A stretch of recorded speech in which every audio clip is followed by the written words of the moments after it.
So me and my friend just built a YouTube house. And you're probably wondering to yourself, what is a YouTube house and why did I build it? Now, before we get to the why, let me talk to the how, because I didn't have any money going to this. My budget was zero, yet we built this awesome YouTube house. How did we do it? We did have to spend a little bit of money, but compared to buying a house or getting one from because this place is only like 16 by 16 feet. If you went to like Home Depot and got one of those same size storage places, storage units or whatever, they're like $15,000 to $20,000. We pretty much spent a little bit over $2,000 of our own money to really put this thing together, but the rest of it was free. And the reason I had no budget for this is because it was a pipe dream. The entire thing was a pipe dream. I've been saying to my friends that I've been wanting a YouTube factory for a very long time. Eventually though, my friend Tuck, the one who helped build this, pretty much the one who built it, because I don't know wiring, I don't know all that stuff. He is the one who did all this because he actually has done electrical work before. Beyond that though, big shout out to Tuck. However, he has heard me say this for years and years and years, that eventually I was like, oh man, when I get rich, I'm gonna build a YouTube factory similar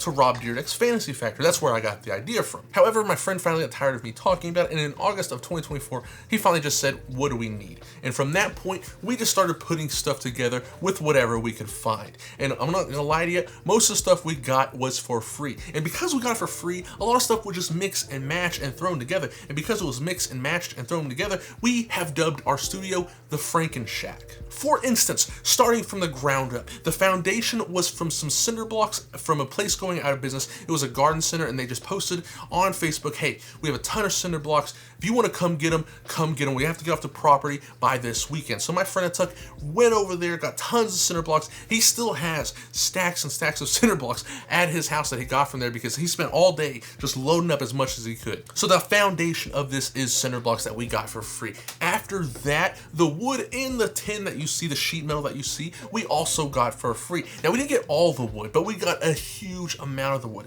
If you can see right here, the front of the porch of this building, that's just recycled wood we got from a barn. And that's right, one day on Facebook Marketplace, after we started building with whatever we could find out of nowhere, I mean, this is what's crazy. Sometimes it feels like the universe just comes together for stuff like this. We started building and we did buy some wood. We bought some really cheap 2x4s. We spent like $100 on it.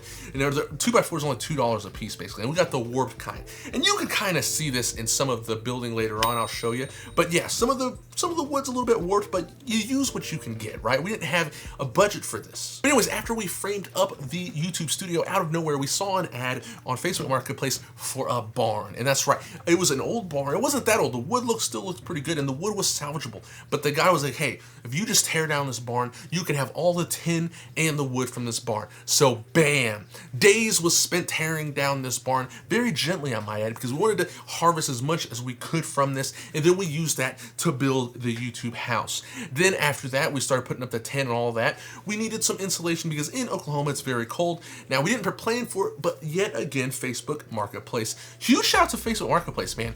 Like if you look on Facebook Marketplace, you can find a lot of crazy deals. And that's what happened. Some construction guys finished building up this building. They had a bunch of leftover stuff that they was just wanting to sell to get rid of real fast. And one of that stuff was some insulation for 80% off. And we was like, done. Let's get some of this insulation. Super big score. Got it for like 80% off. So we did spend a little bit there. So already we're kind of going up into the money, but it's less than $500 already. That's right. Less than $500, and we already have the walls built up. But one thing we did have to do after this is we had to buy some drywall.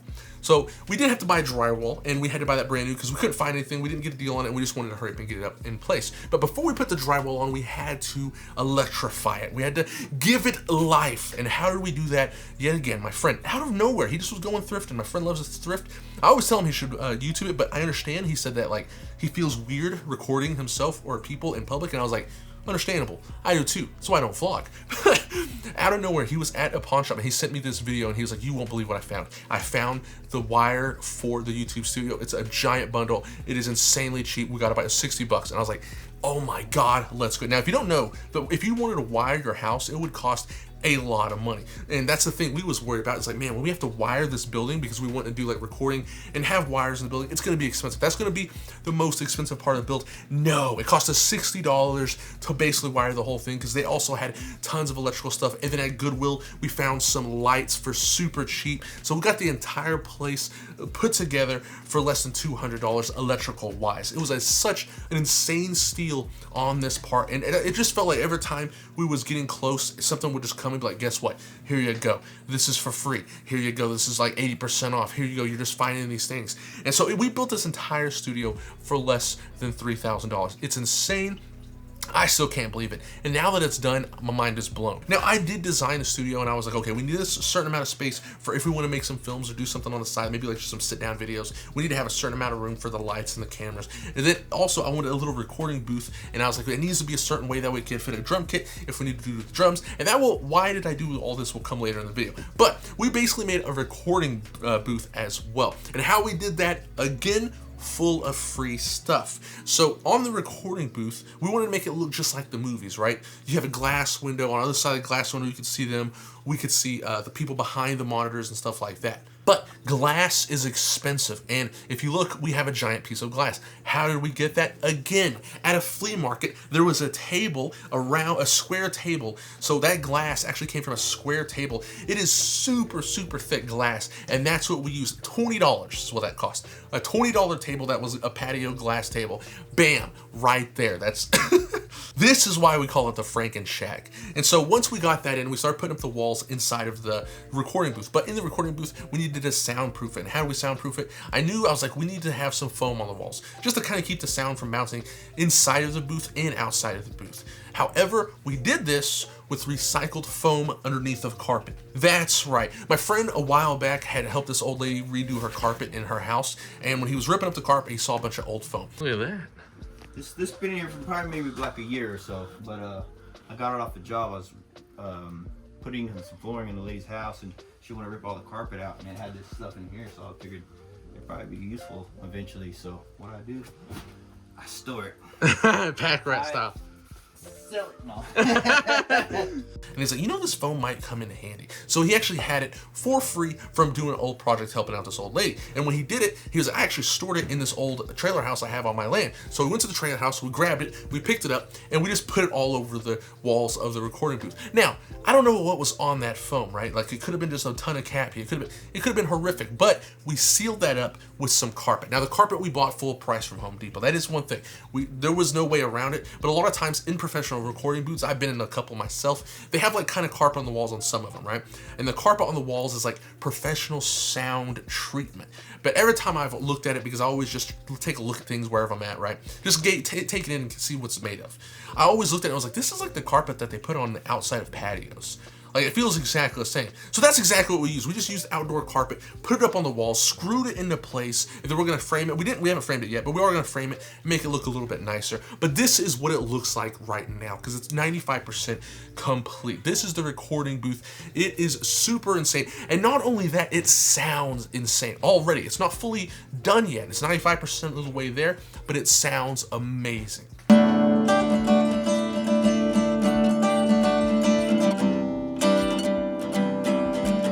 When I first heard it, I thought to myself, this is insane. Already, it's not even fully done. It sounds amazing. This is just raw audio as well. This is not like treated audio. This is just straight recorded from Osmo Pocket 3 with just a lav mic. That's what I recorded that with, was a wireless lav mic. Not even professional sound. It's literally just a wireless lav mic.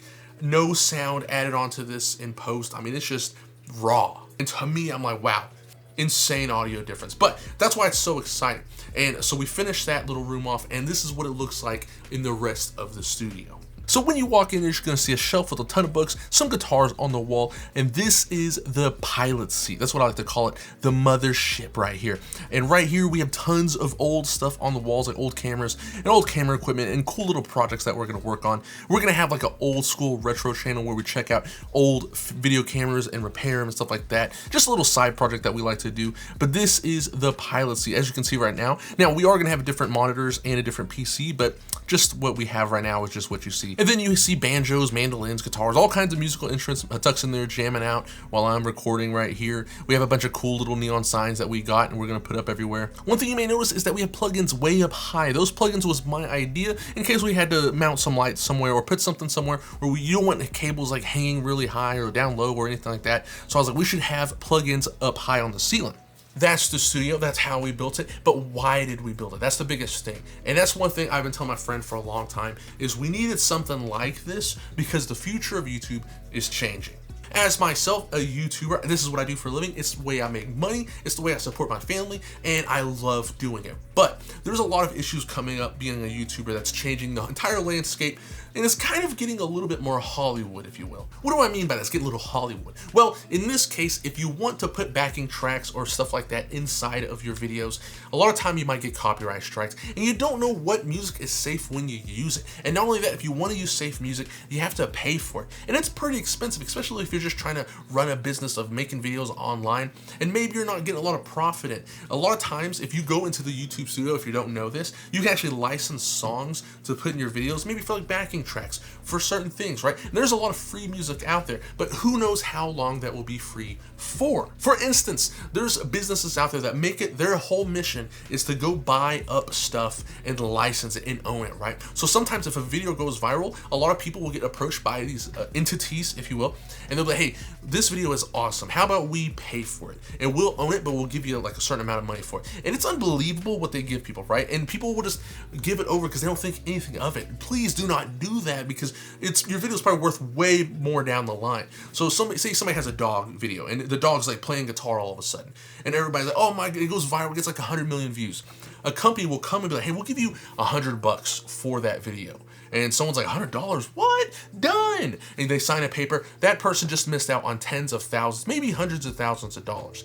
Because what that company is going to do is they're going to go and maybe wait 2 to 3 weeks and then wait for everybody to go and upload that content. And then they're going to go and claim all that content and take all the money from those videos on the internet. And then after that, they're going to license that content. Say if you want to use it on TV for Rob Dyrdek's Fantasy Factory, they're going to charge like $100 a post or $100 a minute. They're going to do all kinds of stuff. And they're just basically going to rent that piece of media out hardcore and make hundreds of thousands of dollars on it. Now, these companies do that for everything. They do it for all kinds of stuff. Music, clips, they just go and they search it, they buy it, and then they make money off of it. And because of that, I want to make sure that everything I make myself. Music, I make myself. If I do sound design, I make myself. I don't want to worry about someone else coming along, taking money from me. And there's sites that, like, there's one site called Epidemic Sound where they're like, hey, we have music, you could just rent it from us. But it's like $200 a year, right? And $200 a year is a lot, especially if you're starting a website. Like I'm starting a website right now, and that's like $300 to $500 a year, depending on if I want to add some videos to it. I'm already putting in tons of money on other things that I'm investing in, and adding another $200 on top of that just for sounds is kind of annoying when I know what I want my sounds to sound like, right? It takes a long time when you're just searching up sounds like, cool sound, this, cool sound. I know what I want. I just need a place to make it. And unfortunately, I can't make it here because I live in the city, and my tanks over here are for my frogs are making tons of noise, and cars outside my door, outside in my front yard are just going by like 100 miles an hour, and there's trucks like going down the road, you know. And so we have our YouTube studio built in the middle of nowhere. We don't have to worry about these weird sounds, and we have it soundproofed, so that way we can make good sounds outdoors. And that's why we built. That's why I've been telling my friend this forever. I was like, this is an investment into the future of the movie making, of what we're gonna do, short films, music, YouTube, all of that stuff, because that's what I want to do. I love making videos, and I love putting it on YouTube, and that's the whole reason why I made this, because copyright going forward is going to get a little crazier, and YouTube itself is kind of mimicking Hollywood quite a bit. Like, I don't know if you can hear this right now. There's one of the trucks. There it is. I told you. What'd I tell you? It's every day. It's even at nighttime. And I usually have to just stop and wait and just sit here like, yes. It's gone now. There we go. My whole dream for this channel is I want to homestead on a piece of land I bought right by my friend's YouTube house that we built, because we built it on his land, because I have land right by his, but I'm not on that land. Like, if we put our YouTube house out there with all the musical instruments, someone could break into that, right? And we don't want that. Being on his land, he lives right there, he's able to watch it, you know. And I'm actually building a PC for that house right now, so if you want to watch me build the PC for the YouTube house, click on this channel right here, and I will be talking more about just being a creator and stuff like that, if you're interested in that, because I am gonna, like, my whole dream for this channel and everything else, my entire YouTube journey, is to basically make a homestead, like I said, on the land, and then I'm gonna basically have a reptile farm / business where I can just make products and do all kinds of stuff, and then basically have a YouTube factory there on the side. That's my dream. It's kind of hard to explain, but that's basically it, right? Homestead reptile YouTube factory, basically. That sounds crazy when I say it, but it's my vision. You don't have to just work. Don't worry about it. Okay, that's what I have in my head, and that's the dream for this entire channel. It may sound crazy, but one day you'll see. Okay, one day you'll see it, and I will tell you. I'll refer back to this video. But anyways, the YouTube house is done. It is electrified. It's alive. as the Frankenstein says, you know. So if you wanted to know, now you know. And also the Patreons already knew this, because the patrons on Patreon, if you want to join, I've already updated them with this saying, oh, the YouTube house is done, this is it, what it looks like, and all that stuff. So if you join Patreon, you do get sneak peeks of stuff, you get extra episodes. And if you enjoyed this video, like and subscribe. I'll see you next time.